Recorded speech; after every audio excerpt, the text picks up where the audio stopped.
அனைவருக்கும் வணக்கம். கீதா சுவாமி publishers YouTube channel நிகழ்ச்சியில் வந்து கொண்டிருக்கும் நாடு அதை நாடு தொடரில் அடுத்து நாம் பார்க்க போகும் நாடு ஒரு ஐரோப்பிய நாடு. உலகில் மிக மகிழ்ச்சியான நாடுகளுள் ஒன்று, உலகில் மிகவும் நிம்மதியான மக்கள் வாழும் நாடுகளுள் ஒன்று, வடக்கு துருவத்திற்கு மிக அருகில் இருக்கும் ஒரு நாடு என்றெல்லாம் அறியப்படும் ஃபின்லாந்து நாட்டை பற்றி இன்று பார்க்க போகிறோம். ஒரு சில தகவல்கள். ஃபின்லாந்து நாட்டை பற்றி பேசுவதற்கு ஏராளமான தகவல்கள் இருக்கின்றன. 3.4 லட்சம் சதுர கிலோமீட்டர் பரப்பளவு உள்ள ஃபின்லாந்து நாட்டில் வசிக்கும் மக்கள் வெறும் 56 லட்சம் பேர். 56 லட்சம் பேர் என்றால் சென்னை மக்கள் தொகையில் பாதி மக்கள் தொகை ஒரு நாட்டின் முழுமையான அளவில் இருக்கிறார்கள். ஃபின்லாந்தின் பரப்பளவை எடுத்துக்கொண்டால் தமிழ்நாட்டை போல ஏறத்தாழ 2.5 மடங்கு அதிகமான பரப்பளவு. இவ்வளவு பெரிய பரப்பளவு உள்ள நாட்டில் வெறும் 56 லட்சம் மக்கள் ஏன் வாழ்கிறார்கள் என்றால், உலகில் வட துருவத்தின் மிக அருகில் இருக்கும் நாடுகளுள் ஃபின்லாந்து நாடும் ஒன்று. இந்த நாட்டின் தலைநகரம் ஹெல்சிங்கி. இந்த ஹெல்சிங்கி என்ற நகரம் ஐஸ்லாந்தின் தலைநகரை அடுத்து வட துருவத்திற்கு மிக அருகில் இருக்கும் நகரங்களுள் ஒன்று. 56 லட்சம் மக்கள் தொகை கொண்ட இந்த நாட்டில் ஏறத்தாழ 85% ஃபின்னிய மொழி பேசுபவர்கள். ஒரு 5% ஸ்வீடிஷ் மொழியை தாய்மொழியாக கொண்டவர்கள் இருக்கிறார்கள். வேறு உலகின் பல பகுதிகளிலிருந்து அங்கு சென்று பணிபுரிந்து கொண்டிருக்கும் மக்கள் தொகை மீதி இருக்கும் ஏறத்தாழ 10%. இந்த 56 லட்சம் மக்களில் பெரும்பாலான மக்கள் நாட்டின் தெற்கு பகுதியில் மட்டும் இருக்கிறார்கள். இந்த நாடு வடதுருவத்திலிருந்து கீழே வந்தால் மேல் பகுதியில் இருக்கும் வடக்கு பகுதிக்கு லாப்லாந்து என்று சொல்வார்கள். லாப்லாந்து நிலப்பகுதி மிகவும் பனி படர்ந்த ஒரு நிலப்பகுதி. நாம் கிறிஸ்துவ மதத்தில் சாந்தா கிளாஸ் பற்றி கேள்விப்பட்டிருப்போம் அல்லவா? அந்த சாந்தா கிளாஸ் தாத்தாவின் ஊர் இந்த லாப்லாந்து நாட்டில் தான் இருக்கிறது என்று சொல்கிறார்கள். லாப்லாந்து என்ற பனி படர்ந்த பகுதிக்கு அடுத்து தெற்கு புறமாக நடுவில் இருப்பது லேக்லேண்ட், அதாவது ஏரிகளின் பகுதி என்ற ஒரு ஏரியா. இதற்கு கீழே தெற்கு பகுதியில் இருக்கும் பகுதி தீவு கூட்டங்கள் அடைந்த ஆர்கிபெலகோ என்ற ஒரு பகுதி.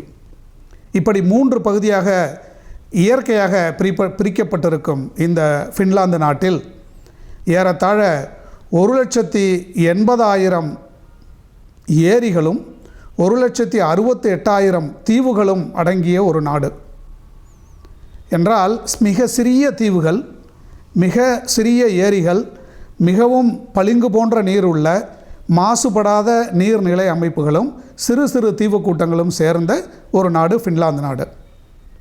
வருடத்தில் பல மாதங்கள் பனி அதிகமாக சூழ்ந்திருக்கும் வடக்கு பகுதியில் மக்கள் மிக குறைவாகவே வசிக்கிறார்கள். பனிக்காலம் எனப்படும் வரலாற்று காலம் முடிந்து, வரலாற்றுக்கு முந்தைய காலம் முடிந்து கற்காலம் தொடங்கிய காலம் முதலே மக்கள் இங்கு வசிப்பதாக சொல்கிறார்கள். இந்த நாட்டில் ஏரிகள் அதிகமாக இருப்பதால் இந்த நாடு மீன், அதை சார்ந்த உணவு வகைகளை மிக அதிகமாக உட்கொள்பவர்கள் இருக்கின்ற ஒரு நாடாக இருக்கிறது. ஃபின்லாந்து நாடு தொழில்துறையில் முன்னேற்றம் அடைய தொடங்கியது கடந்த 60-70 ஆண்டுகளில் தான். அதை விட்டால் இந்த நாடு 78லிருந்து 80% காடுகள் நிறைந்திருக்கும் ஒரு நாடு. காடு அதிகமாக இருப்பதால், மரங்கள் அதிகமாக இருப்பதால் இயற்கை வளங்களை எடுத்துக்கொள்ளும் ஒரு நாடாகவே அது பெரும்பாலும் இருந்து வந்திருக்கிறது. மரங்களை அடிப்படையாக கொண்ட தொழில்கள் மிக அதிகமாக இருக்கின்றன. இந்த நாடு ஆரம்ப கட்டத்தில் தனி சிறு சிறு நகரங்களாக இருந்திருந்தாலும் சுமார் 10ஆம் 12ஆம் நூற்றாண்டு காலத்தில் ஸ்வீடிஷ் நாட்டின் ஆதிக்கத்தில் வந்தது. இந்த நாட்டை நோர்டிக் நாட்டு பிரதேசம் என்று சொல்வார்கள். நமக்கு நோர்டிக் என்பதை விட ஸ்காண்டினேவியன் என்று சொன்னால் மிக எளிதாக புரியும். ஸ்வீடன், நார்வே, டென்மார்க், ஐஸ்லாந்து போன்ற நாடுகள் சூழ்ந்த பகுதி. இவர்கள் தங்களை நோர்டிக் நாட்டு பகுதியை சேர்ந்தவர்கள் என்று சொல்லிக் கொள்கிறார்கள். இதில் ஸ்வீடனுக்கு கிழக்கு புறமாக இந்த நாடு இருப்பதால் ஸ்வீடன் படையெடுத்து வந்து ஸ்வீடன் அரசாட்சியின் கீழ் வந்தது. ஏறத்தாழ 500 ஆண்டுகள் ஸ்வீடன் நாட்டு ஆட்சி பகுதியாக விளங்கிய ஃபின்லாந்து நாடு 18ஆம் நூற்றாண்டின் தொடக்கத்தில் ரஷ்ய ஆதிக்கத்தின் கீழ் வந்தது. ரஷ்ய ஜார் மன்னர்களின் ஆதிக்கத்தின் கீழ் வந்த ஃபின்லாந்து நாடு அப்பொழுதுதான் ஓரளவு வளர்ச்சி பெற தொடங்கியது என்று சொல்கிறார்கள். 1919ஆம் ஆண்டு இந்த நாடு முழுமையாக விடுதலை பெற்றது. ரஷ்ய புரட்சி ஏற்பட்டு ரஷ்யாவிலும் ஆட்சி மாற்றம் ஏற்பட்டு சோவியத் நாடு உருவான காலகட்டத்தில் ஃபின்லாந்து தனி நாடாக உருவானது. 1906ஆம் ஆண்டு தொடங்கி இங்கு ஃபின்னியர்கள், அதாவது ஃபின்லாந்து மக்கள் என்ற ஒரு தேசிய உணர்வு வலுப்பற்று இந்த மக்கள் தங்களுக்கென்று தனியாக ஒரு நாடு வேண்டும் என்று தொடங்கிய ஒரு உள்நாட்டு புரட்சி மிக பொறுமையாக நிதானமாக முழுமை பெற்று 1919ற்கு அப்புறம் இது ஒரு தனிப்பட்ட நாடாக மாறத் தொடங்கியது. இந்த நாட்டில் நான் ஏற்கனவே சொல்லியிருக்கிறேன், மரத்தை அடிப்படையாக கொண்ட தொழில்கள் அதிகமாக இருந்தன என்று. இந்த நாட்டில் ஒரு முக்கியமான பண்பாடு என்று எடுத்துக்கொண்டால் ஸ்வானா பண்பாடு அல்லது சவுனா பண்பாடு என்று சொல்வார்கள். சவுனா குளியல் என்பது ஒரு நீராவி குளியல். இந்த நாட்டு மக்கள் பனிபடர்ந்த நாட்டில் வசிப்பதால் இவர்களுக்கு நீராவி குளியல் மிகவும் ஒரு பண்பாட்டோடு இயைந்த ஒரு விஷயமாக மாறியிருக்கிறது.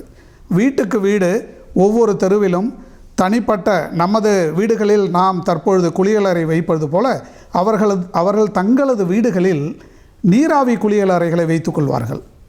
அதே போன்ற பப்ளிக் பொது இடங்களிலும் நீராவி குளியல் செய்வதற்கான இடங்கள், பொது இடங்கள் அமைக்கப்பட்டுள்ளன. நீராவி குளியல் என்பது இந்த நாட்டின் ஒரு முக்கியமான ஒரு விஷயமாக எடுத்துக்கொள்கிறார்கள். இந்த நீராவி குளியலில் சவுனா எனப்படும் நீராவி குளியலின் போது அவர்கள் அந்த நீராவி குளியல் செல்லும் இடத்தை மிகவும் ஒரு புனிதமாக இடமாக கருதுகிறார்கள். அங்கு சென்று அமர்ந்து கொண்டு அவர்கள் அமைதியாக 30 நிமிடம் 40 நிமிடம் நீராவி சூழ்ந்திருக்கும் ஒரு அறையில் அமர்ந்திருப்பார்கள். கிரானைட் கற்களை மிகவும் சூடுபடுத்தி அந்த கற்களின் மீது தண்ணீரை தெளிக்கும் பொழுது அது நீராவியாக மாறி அந்த அறை முழுக்க நீராவியால் சூழும் பொழுது அதில் அமைதியாக உட்கார்ந்திருக்கிறார்கள். இந்த நீராவி குளியலுக்கு செல்லும் முன் நாம் நீச்சல் குளத்தில் குளிப்பதற்கு முன்பு குளித்துவிட்டு நீச்சல் அடிக்க செல்வது போல நீராவி குளியல் எடுத்துக்கொள்வதற்கு முன்பு அவர்கள் குளித்து தங்களது உடலை சுத்தம் செய்து கொண்டு அங்கு உள்ளே செல்கிறார்கள்.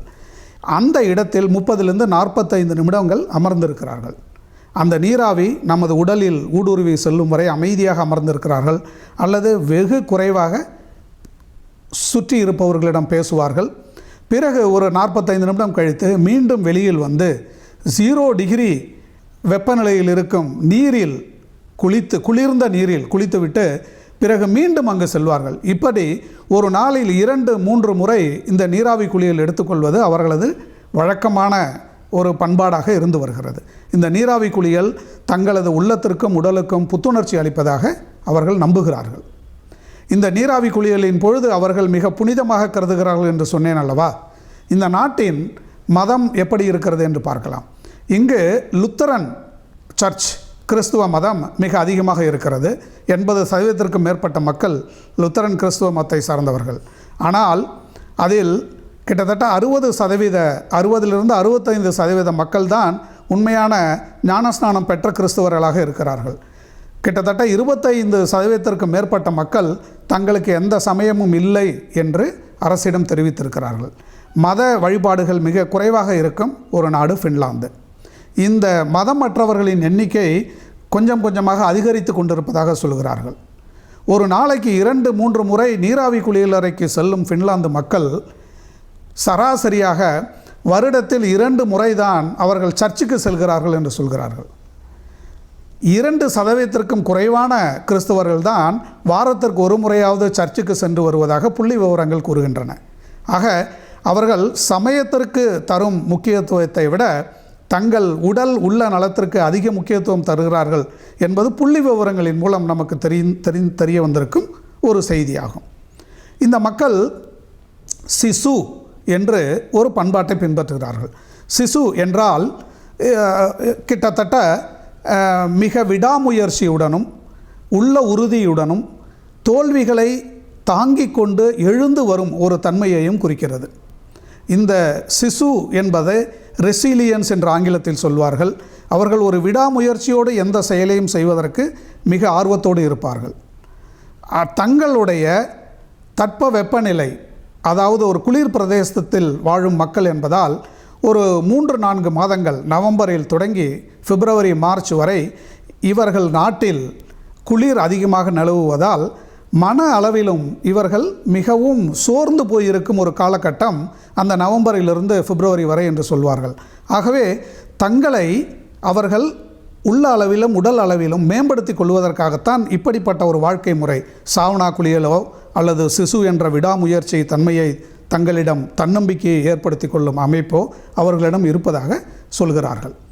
இந்த மக்கள் முக்கிய உணவு ரை, ஓட்ஸ், பார்லி போன்ற கோதுமை அல்லாத பிரெட்டுகளை இவர்கள் மிக அதிகமாக உட்கொள்கிறார்கள். இவர்கள் நாட்டில் மீன் அதிகமாக கிடைக்கிறது. மீனோடு இங்கு ரீண்டீர் எனப்படும் ஒரு வகை மான் மிக பிரசித்தி பெற்ற ஒரு விலங்காகும். பனிப்பகுதிகளில் செல்வதற்கும் அவர்கள் இந்த ரீண்டீர் மான் வளர்த்தல் என்பது அங்கு அது ஒரு நம் ஊரில் செம்மறியாடு வளர்ப்பது போல, மாடு வளர்ப்பது போல அங்கு அவர்களுக்கு அது மிக பெரும் தொழில். இந்த வடக்கு பிரதேசமான லாப்லாந்து பகுதியில் அங்கு இருக்கும் மக்கள் தொகையை விட அங்கு இருக்கும் ரீண்டீர் மான் வகைகள் மிக அதிகம் என்று சொல்கிறார்கள். இப்படி தங்களது முழு வாழ்க்கையுமே அந்த ரீண்டீர் விலங்கோடு ஒத்து வாழ்வது அவர்களது ஒரு பழக்கமாக இருந்து வருகிறது. இந்த மக்கள் ஸ்வீடன், ரஷ்ய நாடுகளின் ஆதிக்கம் தொடர்ந்து ஒரு 500 ஆண்டுகளுக்கு மேல் இருந்ததால் அவர்களது ஒரு சில பழக்க வழக்கங்களை எடுத்துக்கொண்டாலும் தங்களுக்கென்று ஒரு தனி இன பழக்க வழக்கங்களையும் கொண்டிருக்கிறார்கள். கிட்டத்தட்ட கிபி 15-16ஆம் நூற்றாண்டில்தான் இங்கு இந்த ஃபின்னிய மொழி என்பது முழுமை பெறத் தொடங்கியது. ஃபின்னிய மொழி என்பது ஒரு ஐரோப்பிய மொழி. ஆனாலும் இந்தோ ஐரோப்பிய மொழி குடும்பத்தை சேராத உராலிக் என்கின்ற ஒரு மொழி குடும்பத்தை சேர்ந்த ஒரு மொழி ஃபின்னிஷ். இந்த ஃபின்னிஷ் மொழியை கற்றுக்கொள்வது ஐரோப்பியர்களுக்கே மிகவும் கடினம் என்று சொல்கிறார்கள்.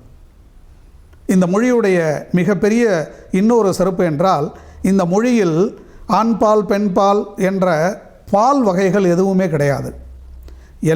அவன் வந்தான் என்றாலும் அவள் வந்தாள் என்றாலும் ஃபின்னிஷ் மொழியில் ஒரே சொற்கள் தான். ஆக அவர்கள் தங்களுடைய இலக்கணத்திலேயே ஆண் பெண் இன பாகுபாடை விலக்கி ஒரு மொழியை வைத்திருக்கிறார்கள்.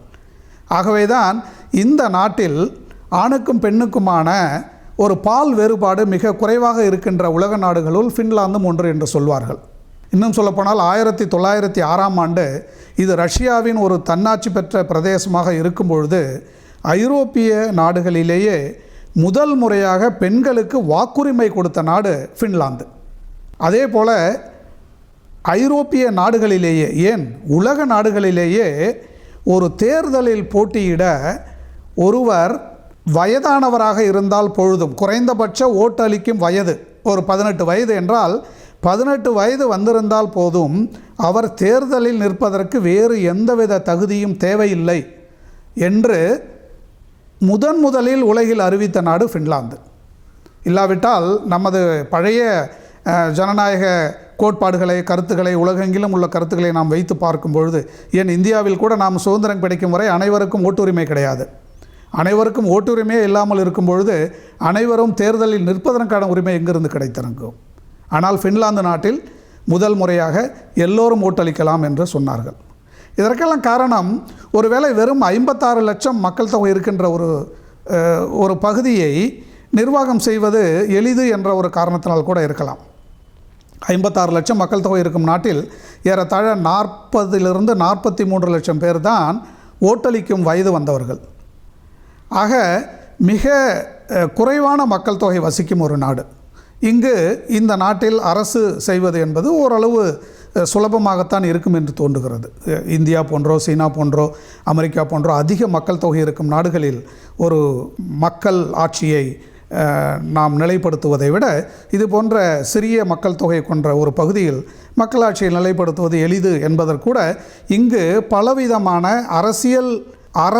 அரசு சார்ந்த புதிய புதுமைகளை அறிமுகப்படுத்தி அவற்றை நாம் பரிசோதனை செய்து பார்ப்பதற்கு ஏற்ற களமாக ஃபின்லாந்து போன்ற நாடுகள் இருக்கின்றன. இந்த நாட்டில் இன்னொரு முக்கியமாக சொல்ல வேண்டிய ஒரு விஷயம் என்றால், இந்த நாட்டின் தெற்கு பகுதியில் இருக்கும் எஸ்டோனியா என்ற ஒரு நாட்டிற்கும் ஒரே தேசிய கீதம்தான். நாம் கேள்விப்பட்டிருப்போம், வங்கதேசத்துக்கும் இந்தியாவுக்கும் தேசிய கீதத்தை எழுதியவர் ரவீந்திரநாத் தாகூர் என்று. ஒரே கவிஞர் 2 நாடுகளுக்கு தேசிய கீதம் எழுதியிருக்கலாம். ஆனால் ஒரே தேசிய கீதத்தை 2 நாடுகள் வைத்திருக்கின்றன. எஸ்டோனியாவும் ஃபின்லாந்தும் வைத்திருக்கின்றன. இப்படி குறைந்த மக்கள் தொகையில் மிக நிறைவான மக்கள் வாழ்கின்ற ஒரு பகுதி ஃபின்லாந்து என்று சொல்கிறார்கள். ஃபின்லாந்து பற்றி நாம் தெரிந்து கொள்ள வேண்டிய இன்னொரு முக்கியமான விஷயம் ஃபின்லாந்து நாட்டின் கல்வி முறை. இந்த நாட்டின் கல்வி முறை 6-7 வயதில் தொடங்கி மிக எளிமையான கல்வி முறை. இங்கு கல்வி எல்லோருக்கும், ஏழை பணக்காரர் என்ற பாகுபாடு இல்லாமல் அரசாங்கமே கல்வியை முழுமையாக எந்த விதமான வேறுபாடும் இன்றி இலவசமாக எல்லோருக்கும் கல்வியை அளிக்கிறது அரசாங்கம். கல்வி மட்டுமல்ல, மருத்துவ வசதி இலவசமாக கிடைக்கிறது. இந்த நாட்டில் வேலை வாய்ப்பு 30% மேற்பட்ட வேலை வாய்ப்பு அரசாங்கத்தில் இருக்கிறது.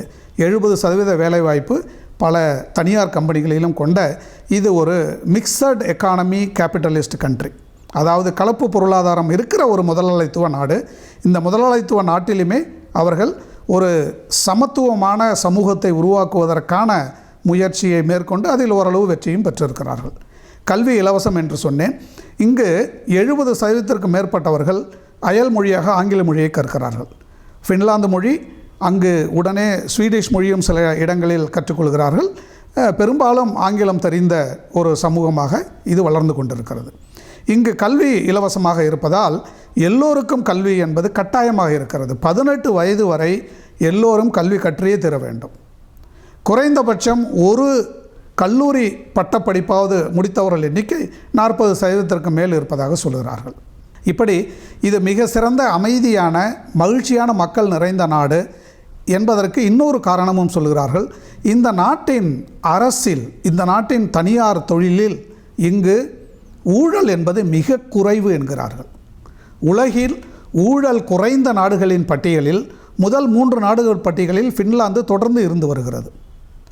மிக குறைவான ஊழல், மிக நிறைவான அரசு நிர்வாகம் என்ற ஒரு அமைப்பை அடிப்படையாக கொண்டு இந்த சமுதாயம் இருந்து வருவதால் இங்கு இருக்கும் மக்கள் அனைவரும் மிக நிம்மதியாகவும் மகிழ்ச்சியாகவும் இருப்பதாக சொல்கிறார்கள்.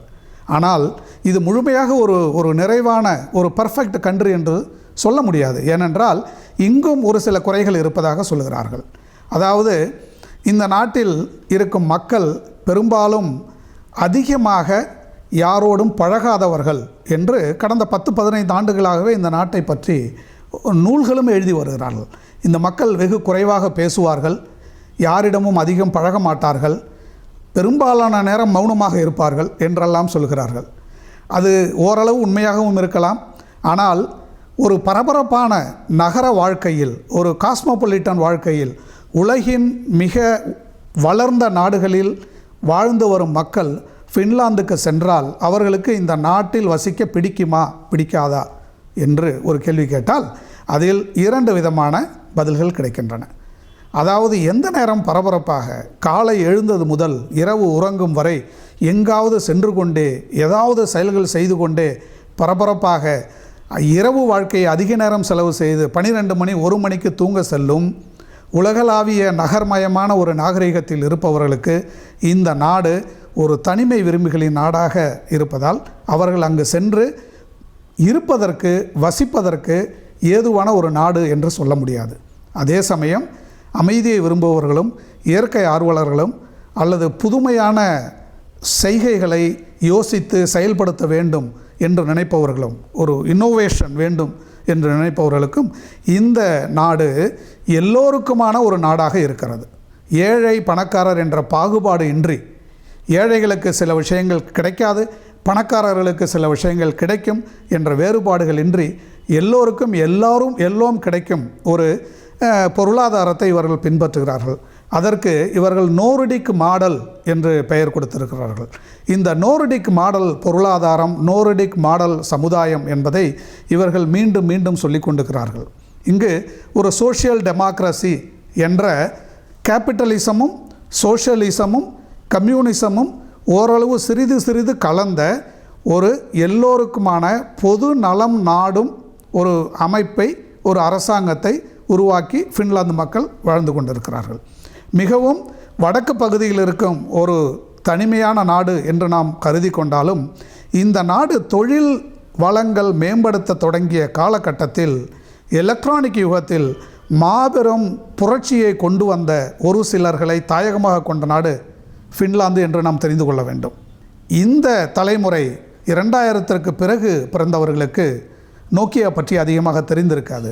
ஆனால் உலகம் முழுவதும் மொபைல் ஃபோன் என்ற கருத்தாக்கத்தை மிக பெரிய அளவில் பரவி கொண்டு சென்ற நோக்கியா கம்பெனியின் தாயகம் ஃபின்லாந்து.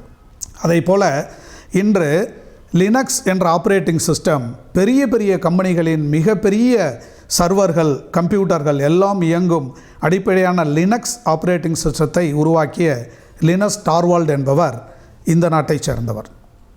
ஆக சாஃப்ட்வேர் துறையிலும் ஹார்ட்வேர் துறையிலும் உலகின் மிகப்பெரிய மாற்றத்தை கொண்டு வந்த சிலரின் தாயகமாக ஃபின்லாந்து விளங்குகிறது. ஃபின்லாந்து என்பது ஒரு ஐரோப்பிய நாடு. ஆனால் அவர்கள் ஐரோப்பிய நாட்டிலும் ஒரு நோர்டிக் பிரதேச நாடு என்பதை பெருமையாக சொல்லிக்கொள்ளும் ஒரு நாடு.